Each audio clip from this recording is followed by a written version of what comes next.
genetic drift operates in option A, non-reproductive population. It is incorrect because genetic drift cannot operate in a non-reproductive population as there is no reproduction to create genetic variations or alter the allele frequencies. Option B, slow reproductive population. It is also incorrect because genetic drift is not linked to the rate of reproduction. Option C, small isolated population.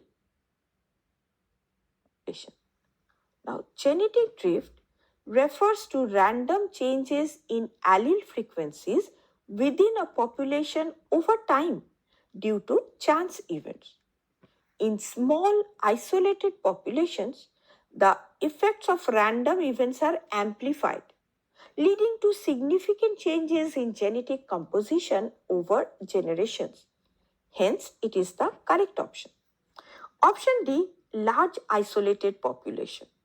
It is also incorrect because in large populations, genetic drift has a minimal effect because random changes are averaged out across a large number of individuals, thus reducing its overall impact.